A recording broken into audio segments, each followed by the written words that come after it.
ভারতের সঙ্গে দেওয়া নেওয়ার সম্পর্ক এটা হতে হবে ন্যায্যতার ভিত্তিতে। খুবই গুরুত্বপূর্ণ একটি বক্তব্য সামনে এনেছেন জেনারেল ওয়াকরুজ্জামান। প্রথম আলোর যে সাক্ষাৎকারটি, সেই সাক্ষাৎকারটি পিক করেছে একটি অংশ মানবজমিন পত্রিকা। সেখানে বলা হচ্ছে যে এক প্রশ্নের জবাবে মতিউর রহমান এই সাক্ষাৎকারটি নিয়েছেন, তার সঙ্গে তার কূটনীতিক প্রতিবেদকও ছিলেন। এক প্রশ্নের উত্তরে বলছেন যে ভারত আমাদের গুরুত্বপূর্ণ প্রতিবেশী, আমরা অনেক দিক থেকে ভারতের উপর নির্ভরশীল, আবার ভারতও আমাদের কাছ থেকে সুবিধাও পাচ্ছে। আনুষ্ঠানিক আর অনানুষ্ঠানিক মিলিয়ে ওদের প্রচুর মানুষ বাংলাদেশে কাজ করছে। এই দেশ থেকে অনেক মানুষ চিকিৎসার জন্য ভারতে যায়, আমরা তাদের কাছ থেকে অনেক পণ্য কিনছি। কাজেই বাংলাদেশের স্থিতিশীলতার ব্যাপারে ভারতের বিরাট স্বার্থ আছে। এটা একটা দেওয়া নেওয়ার সম্পর্ক, ন্যায্যতার ভিত্তিতে হতে হবে। এটা যে কোনো দেশ সবসময় অন্য দেশ থেকে সুবিধা পেতে চাইবে, এটা তো দোষ না। আমি যদি আদায় করে নিতে না পারি, দোষ তো আমারও। খুব গুরুত্বপূর্ণ ইঙ্গিত। বলছেন যে আমি যদি আদায় করে নিতে না পারি, দোষ তো আমারও। এই বিষয়গুলো দেখতে হবে। আমাদের ন্যায্যতার ভিত্তিতে সুসম্পর্ক বজায় রেখে চলতে হবে। দেখেন, যে কথাগুলি তিনি বলছেন সবই কিন্তু অন্তর্বর্তী সরকার প্রথম থেকেই বলছে। কেন বলছে? বলছে এই কারণে যে বিগত সময়ে শেখ হাসিনা বাংলাদেশের স্বার্থ পুরোপুরি বিকিয়ে দিয়েছে। কোনো রকম ভারসাম্য ছিল না। যেমন সীমান্তে হত্যা হতো একের পর এক, কত 15 বছরে কত মানুষ মারা গেছে। একটিবারও, দর্শক বলেন, একটিবারও প্রতিবাদ করেছে? আর অন্তর্বর্তী সরকারের সময় গত 4-4.5 মাস 5 মাসের মধ্যে মারা গেছে, কিন্তু প্রতিটি মৃত্যুর পর প্রতিবাদ করা হয়েছে, তার ব্যাখ্যা চাওয়া হয়েছে। শেখ হাসিনা সরকার করছে? করেনি। কেন? তাহলে আগে করেনি, এখন করা হচ্ছে। তাহলে এখন ভুল হচ্ছে, আগে সঠিক ছিল, আগে মর্যাদা ছিল, ন্যায্যতা ছিল, আর এখন এটাকে কি বলবেন?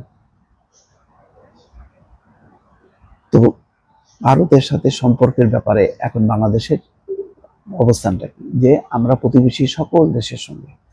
মাঝখানে একটি ঘটনা নিয়ে ভারতের পত্রপত্রিকা খুবই অপপ্রচার করেছে যে ভারতের ট্রেনিং ইনস্ট্রাক্টররা বাংলাদেশে আসছে বাংলাদেশে আর্মিকে প্রশিক্ষণ দিতে। তখন আইএসপিআর এর পক্ষ থেকে বলা হয়েছে আমাদের সমস্ত আশেপাশের বিশ্বের বিভিন্ন দেশের সঙ্গে চুক্তি আছে, সমঝোতা আছে, যে মত বিনিময়, এক দেশের সেনাবাহিনী সদস্যরা ট্রেনাররা আরেক দেশে যাবে, বাংলাদেশের সেনাবাহিনী ট্রেনাররা যেমন যায় বিশ্বের বিভিন্ন দেশে, অন্য দেশের ট্রেনাররাও আসবে। একটা পারস্পরিক মত বিনিময়, এটা সেনাবাহিনী, বিশ্বের সেনাবাহিনীর মধ্যে একটা আন্তঃসম্পর্ক। সেটা ভারতের সাথে আছে, নেপালের সাথে আছে, পাকিস্তানের সঙ্গে থাকবে, সবার সঙ্গে থাকবে। পাকিস্তান ইন করলেই ভারত কেন টিং করে ওঠে? পাকিস্তানের করাচি বন্দর থেকে জাহাজ আসে বাংলাদেশে, ভারতের অন্তর্জালা যে ওই জাহাজ থেকে নাকি 7 সিস্টার অস্ত্র যাবে। তো এইগুলি তো মানবে না। ভারত আগে বাংলাদেশকে গত 15 বছরে পাকিস্তানকে বিচ্ছিন্ন করেছে না। এখন বাংলাদেশ শুধু পাকিস্তান না, দক্ষিণ এশিয়ার সার্কের সমস্ত সদস্য রাষ্ট্রগুলোকে একত্রিত করতে চায়। এই জন্য বাংলাদেশের পক্ষ থেকে এবং পাকিস্তানের প্রধানমন্ত্রী শাহবাজ শরীফের পক্ষ থেকে সার্ককে পুনর্জীবনের উদ্যোগ নেওয়া হয়েছে, পুনর্জীবিত করার উদ্যোগ নেওয়া হয়েছে। এটা কি কোনো খারাপ? সম্ভবত সেনাপ্রধানও সেই দিকটাই কথা বলছেন, যে জনগণ যেন কোনোভাবেই মনে না করে ভারত বাংলাদেশের উপর কর্তৃত্ব করছে বা এমন কিছু করছে যা আমাদের স্বার্থের পরিপন্থী। কোনোভাবেই মানুষ যেন এটা না ভাবে। খুবই গুরুত্বপূর্ণ, দর্শক, এটা তিনি মন্তব্য দিলেন। এটাই হচ্ছে জাতীয় মর্যাদা রক্ষা করার জন্য নিজের সম্মান মর্যাদা এটাকে বা মাথা তুলে দাঁড়ানোর যে একটা চেষ্টা সব পক্ষ থেকে এবং গুরুত্বপূর্ণ প্রতিষ্ঠানের পক্ষ থেকে যখন প্রধানরা বলেন, তখন নিশ্চয়ই জাতিকে অনুপ্রাণিত করে। ভালো থাকবেন। আল্লাহ হাফেজ। আমি চ্যালেঞ্জ দিয়ে বলতে পারি, এই সরকার যদি 3 বছর থাকারও ঘোষণা দিত, দেশের জনগণ বাহবা দিত। এই 3 বছরে তারা কি কি সংস্কার করবে, কি কি ডেভেলপমেন্ট করবে, এই দেশকে কোথায় নিয়ে যাবে, তার যদি একটা পুঙ্খানুপুঙ্খ রূপরেখা জনগণের সামনে তারা উপস্থাপন করতে পারতেন, তাহলে আমি মনে করি 3 বছরের কথা বললেও জনগণ স্যালুট দিত এবং তার পাশে থাকতো। সংস্কার ছাড়া যদি আমরা একটা নির্বাচনের দিকে এগিয়ে যাই, তাহলে আমাদের দীর্ঘদিনের যে আকাঙ্ক্ষা, যে স্বপ্ন, সেই স্বপ্ন আসলে কতটুকু বাস্তবায়ন হবে সেটি কিন্তু আমরা অতীত ইতিহাস একটু ঘাটলেই পেয়ে যাই। যেমন 1971 সালে যে কারণে দেশ স্বাধীন হলো, তার বাস্তবিক যে আকাঙ্ক্ষা সেটা কিন্তু প্রতিফলন ঘটে নাই 71 পরবর্তী সময়।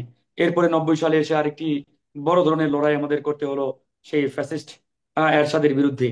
তারপরে ওই সময়ের জনগণের একটা আকাঙ্ক্ষা ছিল যে তিনটি রাজনৈতিক দলের একটা কমন রূপরেখা ছিল, সেটা বাস্তবায়ন হবে। সেটা বাস্তবায়ন হলে কিন্তু আজকে সত্যিকার অর্থে বাংলাদেশ আমরা সিঙ্গাপুর কিংবা মালয়েশিয়ার কাছাকাছি চলে যেতে পারতাম, কিংবা তাদের থেকেও আরো উপরে চলে যেতে পারতাম, এরকম একটা মানে সম্ভাবনা কিংবা আশার বাণী কিন্তু ওই সময় জনগণের মানে মুখে মুখে ছিল। তো তারা জনগণের সাথে প্রতারণা করেছে, তারা জনগণের কথা রাখে নাই, জনগণের সাথে এক প্রকারের তারা মানে ছলচাতুরি করেছে। তারপরে দেখেন যে 24 সালে এসে আরেকটি বড় লড়াই করতে হলো আমাদের। প্রায় 2000 মানুষকে জীবন দিতে হলো, ছাত্র জনতাকে রক্ত দিতে হলো। প্রায় এখনো লক্ষাধিক আহত সহযোদ্ধারা হাসপাতালের বেডে কাতরাচ্ছে, বাসা বাড়িতে কাতরাচ্ছে, তারা কিন্তু এখনো তাদের যে ক্ষত, এই ক্ষত কিন্তু বয়ে বেড়াচ্ছে। তো এরপরে আমাদের একটা বড় ধরনের স্বপ্ন ছিল, আকাঙ্ক্ষা ছিল, যে আমাদের এই অন্তর্বর্তীকালীন সরকার আমাদের এই যে লালিত দীর্ঘদিনের স্বপ্ন আকাঙ্ক্ষা এটা তারা বাস্তবায়ন করতে পারবে। তো আমরা শুরুতে তাদের প্রতি যে আস্থা, যে কনফিডেন্স, সেটা কিন্তু রেখেছিলাম। আমরা মনে করেছিলাম তারা সেই আমাদের আকাঙ্ক্ষার প্রতিফলন দেখাবে, আমাদের সেই লালিত স্বপ্নের বাস্তবায়ন তারা শুরু করবে। কিন্তু বাস্তবিক অর্থে যত দিন যাচ্ছে তারা কিন্তু ডে বাই ডে সেই স্বপ্ন পূরণের জায়গা থেকে অনেক দূরে তারা চলে যাচ্ছে, যোজন যোজন মাইল দূরে চলে যাচ্ছে।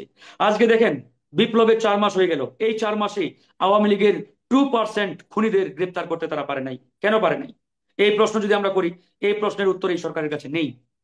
এখন বলতে পারে যে তারা দেশ থেকে ভাগিয়ে গেছে। নো, দেশ থেকে পালায় নাই, দেশ থেকে পালিয়ে গেছে খুব বেশি হলে 2 থেকে 3% আওয়ামী লীগের নেতা কর্মী। 98% আওয়ামী দোসর খুনিরা কিন্তু দেশের ভিতরেই আছে। তাহলে দেশের ভিতরে থাকা সত্ত্বেও আইন শৃঙ্খলা বাহিনী তাদের গ্রেপ্তার করতে পারছে না, সরকার তাদের আটক করতে পারছে না, কেন? তাহলে কি এটা এই সরকারের ব্যর্থতা, ফেইলার? তাহলে সরকার বলুক যে আমরা আসলে অপারগ, আমরা পারছি না। জনগণ সহযোগিতা করবে, রাজনৈতিক দলগুলো সহযোগিতা করবে সরকারকে, নো প্রবলেম, আমরা প্রস্তুত আছি। গত 2 দিন আগে আপনারা পত্রিকায় দেখলেন ওবায়দুল কাদের টানা 3.5 মাস বাংলাদেশে ছিলেন। এই 3 মাস তিনি কোথায় ছিলেন? গণমাধ্যমগুলো বলছে যে তিনি একজন হাই প্রোফাইল ব্যক্তির বাসায় শেল্টারে ছিলেন, আত্মগোপনে ছিলেন। তাহলে সেই হাই প্রোফাইল ব্যক্তিটা কে? সেই মানুষটা কে যে তাকে শেল্টার দিয়ে নিরাপত্তার সহিত তাকে রেখেছিল এতদিন? আমরা যতটুকু জেনেছি যে সেই ব্যক্তিটা নাকি এই সরকারেরই একজন ঘনিষ্ঠ লোক।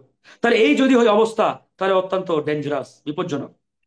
মানে এরকম আপনারা কি কিছু প্রত্যেকটি জেনেছেন জায়গায় আসলে আমরা এই দেখতে পাচ্ছি। সরকারের এই সরকারের ঘনিষ্ঠ লোক বলতে কি মানে সরকারে বর্তমান সরকারের যে অন্তর্বর্তী সরকারের যারা আছে তাদের মধ্যে কারো যেহেতু ঘনিষ্ঠ? আমরা পরিষ্কার ভাবে নাম গণমাধ্যমে পাই নাই, বিভিন্ন গণমাধ্যম সূত্রগুলো বলছে আচ্ছা, সরকারের একজন প্রভাবশালী ব্যক্তির, সেটা সরকারের একজন ঘনিষ্ঠ ব্যক্তি হতে পারে, উপদেষ্টা পরিষদ হতে পারে। আমরা তো এখনো নাম পরিষ্কারভাবে পাই না, কিন্তু গণমাধ্যমের সূত্রগুলো বলছে সরকারের রাজনৈতিক যে দলগুলো প্রভাবশালী এই একজন সরকার ব্যক্তির আচ্ছা ঠিক আছে, বুঝতে বাসায় পেরেছি। ছিল। যাই হোক, এখন এটা তো সরকারের দায়িত্ব, সরকার তদন্ত করুক। স্বরাষ্ট্র উপদেষ্টা বলছেন যে এটা আমরা অলরেডি তদন্ত শুরু করেছি। তদন্ত করতে ওনার কত মাস লাগবে, কত বছর লাগবে, আই ডোন্ট নো, আমরা জানি না। একটা জিনিস তদন্ত করতে কতদিন লাগে? অবায়দুল কাদেরের মতো একজন বড় মাপের খুনি, যে হাসিনার পরে এই যার অবস্থান, সে কথাই ছিল টানা 3 সাড়ে 3 মাস। এটা যদি এই সরকারের বের করতে বছরের পর বছর লাগে, তাহলে তো আসলে বাকি যে বিচার কার্য, সেই বিচার কার্য শেষ হতে কতদিন লাগবে সেটা আসলে বলার অপেক্ষা রাখে না। তো যাই হোক, এই যে সংস্কারের কথা আমরা বলছি, আমরাও চাই আগে সংস্কার তারপরে নির্বাচন। কিন্তু আগে সংস্কার, এই আগে সংস্কারের আসলে কতটুকু সংস্কার, কিভাবে সংস্কার, কত সময়ের মধ্যে তারা করবে, তার কোনো মানে রূপরেখা নাই, কিচ্ছু নেই। এবং না বলেছেন তারা। দৃশ্যমান যে আমি যদি অ্যাক্টিভিটি, আমি যদি আমি এগুলো যদি আসলে দেখানো দরকার এই সরকার, আমি যদি দেখাচ্ছে চিফ না। অ্যাডভাইজারের কথা বলি, কিন্তু বলেছেন যে 2025-এর শেষ অথবা 26-এর শুরু, এতটুকুতে কেন সহ্য হচ্ছে না দলগুলোর, সেটাও তো প্রশ্ন আসছে। এবং আমাদের সহ্য হচ্ছে এই যে 25-এর শেষ কিংবা 26-এর শুরুর দিকে যে নির্বাচনের কথা বললেন তিনি। এখন আমাদের প্রশ্ন, আমরা চাই যে তিনি জনগণের আকাঙ্ক্ষা অনুযায়ী একটি কাঙ্ক্ষিত সংস্কার করে নির্বাচন দিক, আমরা চাই। কিন্তু এখন আমাদের প্রশ্ন, তিনি এই যে একটা রোড ম্যাপ ঘোষণা করলেন, কিসের রোড ম্যাপ? অনলি টাইম একটা মানে ধরে দিলেন, বাট একটা টাইম ফ্রেম ঘোষণা করলেন। এখন তিনি যদি একই সাথে বলতেন যে আমরা আগামী জানুয়ারি পর্যন্ত কিংবা ডিসেম্বর পর্যন্ত এই এই কাজগুলো করতে চাই, এই এই সংস্কারগুলো করে আমরা নির্বাচনের দিকে যেতে চাই, তাহলে জনগণ পরিষ্কার হয়ে যাইতো যে এই সরকার এই ডিসেম্বর পর্যন্ত কিংবা জানুয়ারি পর্যন্ত আসলে এই কাজগুলো করতে চায়, এভাবে তারা আসলে সংস্কারের দিকে এগিয়ে যেতে চায় বা সংস্কারগুলো সম্পূর্ণ করে তারা একটা কাঙ্ক্ষিত নির্বাচনের দিকে যেতে চায়। কিন্তু তারা তো এই ধরনের কোনো রোড ম্যাপ ঘোষণা করে নাই, কিংবা এই ধরনের কোনো আশার বাণীও আমরা দেখতে পাচ্ছি না আপাত দৃষ্টিতে। তারা শুধুমাত্র টাইম ফ্রেম বলেছে যে আগামী জানুয়ারিতে নির্বাচন। সেই জানুয়ারিতে গিয়ে তারা যদি বলে না এই জানুয়ারি না, এটা 2027 সালের জানুয়ারি পর্যন্ত আমাদের অপেক্ষা করতে হবে, তখন আমরা কি বলবো? তখন হুম। আপনি কি বলবেন? কারণ তারা তো একটা প্রপার রোডম্যাপ আমাদের দেবে। এটা কিন্তু আমরা শুরু থেকেই বলে আসছি যে এই সরকারকে একটা প্রপার রোডম্যাপ জনগণের সামনে উত্থাপন করতে হবে, প্রকাশ করতে হবে যে আমরা আগামী এতদিনের মধ্যে, আমি চ্যালেঞ্জ দিয়ে বলতে পারি, এই সরকার যদি 3 বছর থাকারও ঘোষণা দিত, দেশের হুম। জনগণ বাহবা দিত। এই 3 বছরে তারা কি কি সংস্কার করবে, কি কি ডেভেলপমেন্ট করবে, এই দেশকে কোথায় নিয়ে যাবে, তার যদি একটা পুঙ্খানুপুঙ্খ রূপরেখা জনগণের সামনে তারা উপস্থাপন করতে পারতেন, তাহলে আমি মনে করি 3 বছরের কথা বললেও জনগণ স্যালুট দিত এবং তার পাশে থাকতো। কিন্তু তারা একটা মানে ধোঁয়াশাপূর্ণ একটা টাইমের ঘোষণা জাস্ট দিয়েছেন। আর কি করবেন, কি হবে না হবে, কিচ্ছু নেই। তো এরকম যদি অবস্থা হয় তাহলে তো আসলে জনগণ ধোঁয়াশা পূর্ণ কোনো মন্তব্য দেখতে চায় না, ধোঁয়াশাপূর্ণ কোনো অ্যাক্টিভিটিস বলেন, কর্মকাণ্ড বলেন, কোনো কিছু দেখতে চায় না। কারণ এগুলো আপনাদের অবস্থা এক কি? প্রকার আপনারা কি মনে করেন হাসিনার যে স্টাইল বলতে পারেন। হাসিনা জামাতের ঠিক মতো আপনাদের এই অবস্থাটা কি স্টাইল এটা যে মানে সংস্কারের আগে সংস্কার, আমি বলি যে ফারুক হাসান, আপনারা কি মনে করেন সংস্কারের আগে কোনোভাবেই একটা ইলেকশনটাই খুব গুরুত্ব হওয়া উচিত এই সরকারের জন্য? এটা কি আপনারা কি স্পষ্টভাবে, যেমন না, বিএনপি বলেছে অবশ্যই আমরা এবং আমরা জামাত ইসলাম? আগে আমরা সংস্কার চাই। সংস্কারের আগে যেন তেন একটা নির্বাচন হলে আসলে সেটা ফলপ্রসূ হবে না এবং জনগণের আকাঙ্ক্ষার বাস্তবায়ন সেখানে ঘটবে না। কারণ আমরা সে- বারবার জীবন দিব, রক্ত দিব, সেই লড়াই করব, সংস্কারের জন্য যে এটা আসলে পর্যাপ্ত হতে সময় পারে না। প্রয়োজন, সে যৌক্তিক সময় প্রয়োজন, সেটা কি দেওয়া উচিত কিনা বা সম্ভব কিনা? আমি বুঝতে পারি না আপনার কথা। মানে সেই সংস্কারের জন্য যৌক্তিক বা যে পর্যাপ্ত সময় দেওয়া প্রয়োজন এই সরকারকে, সেটি কি দেয়া উচিত কিনা, সেটি মানে হতে হ্যাঁ, পারে এটা তো দেওয়া 1 উচিত, বছর। আমি তো এই কথাটাই বললাম কিন্তু যে আমরা কিন্তু এই যে এই সরকার। ধরা বাধা যেটা দিচ্ছে সব রাজনৈতিক দলগুলো থেকে, যে 25-এর ভিতরে নির্বাচন দিতে হবে অথবা দ্রুত নির্বাচন দিতে হবে, সেটি অবশ্যই সরকারের যে দেয়া যে টাইম লিমিট সেটিকে মানছে না। কার্যত এমনটাই স্পষ্টত হচ্ছে সরকার, বিএনপি বা জামাত না, ইসলামের এটা কথা এটা বলতে। এটা কেন তৈরি হয়েছে এটা আমি আগেই বললাম। বিএনপি শুরু থেকেই কিন্তু নির্বাচনের জন্য তারা বারবার সরকারকে এক প্রকারে চাপ দিয়েছে। আমরা কিন্তু প্রত্যেকটা রাজনৈতিক দল এই সরকারের সাথেই ছিলাম, আছি এবং সরকারকেই সমর্থন দিয়েছি, সাপোর্ট দিয়েছি এবং বলেছি যে তাড়াহুড়ো করা যাবে না নির্বাচন নিয়ে, কারণ কাঙ্ক্ষিত সংস্কার আমাদের প্রয়োজন। এখন সমস্যাটা দেখা দিয়েছে, আমরা এই সরকারের প্রধান উপদেষ্টার সাথে যতবার মিটিং করেছি, বৈঠক করেছি, আমরা কিন্তু একটা বিষয় সবাই একযোগেই এই জিনিসটি বারবার উত্থাপন করেছি যে আপনারা একটি কাঙ্ক্ষিত রোডম্যাপ জনগণের সামনে উত্থাপন করেন, প্রকাশ করেন যে আসলে আপনারা কতদিন থাকতে চান, কতদিন পরে নির্বাচন দিতে চান, এবং সেই সময় পর্যন্ত আপনারা আসলে কি কি সংস্কার করতে চান, কি কি রিফর্ম আনতে চান দেশের মধ্যে। সেই জিনিসগুলো যদি আপনারা খোলাসা করতেন, পরিষ্কার করতেন, জনগণের সামনে উত্থাপন করতেন, তাহলে কিন্তু এই যে একটা প্রবলেম আজকে ক্রিয়েট হয়েছে এটা হতো না। আজকে বিএনপি বলেন, জামাত বলেন, জামাত ইসলামও সম্ভবত আজকে বলেছে 25 সালের মধ্যে নির্বাচন দিতে হবে, 26-এ যাওয়া যাবে না। এই যে একটা চাপ, এই যে একটা প্রেসার ক্রিয়েট করা, এটা কেন হলো? বিকজ এই সরকার পরিষ্কারভাবে কোনো রূপরেখা দিচ্ছে না, পরিষ্কারভাবে কোনো রোডম্যাপ দিচ্ছে না। এই জায়গাতেই মূলত একটা ধোঁয়াশা তৈরি হয়েছে। এই একদম জিনিসটি স্পষ্ট। যদি এই সরকার পরিষ্কার করতেন, তাহলে বিএনপি বলেন, জামাত ইসলাম বলেন, আমরা গণ অধিকার পরিষদ আছি বা অন্যান্য যে রাজনৈতিক দলগুলো আছে, এদের মধ্যে এই ধরনের একটা প্রবলেম ক্রিয়েট হতো না। আমি মনে জি, করি এই একটা প্রবলেমটা সন্দেহ তৈরি ক্রিয়েট হয়েছে, হয়েছে একটা সন্দেহ মূলত তৈরি এই হয়েছে। সরকারের এই যে একটা ধোঁয়াশাপূর্ণ বক্তব্য মন্তব্য, যে 25 কিংবা 26-এর শুরুর দিকে নির্বাচন, এই কারণে শুরু হয়েছে।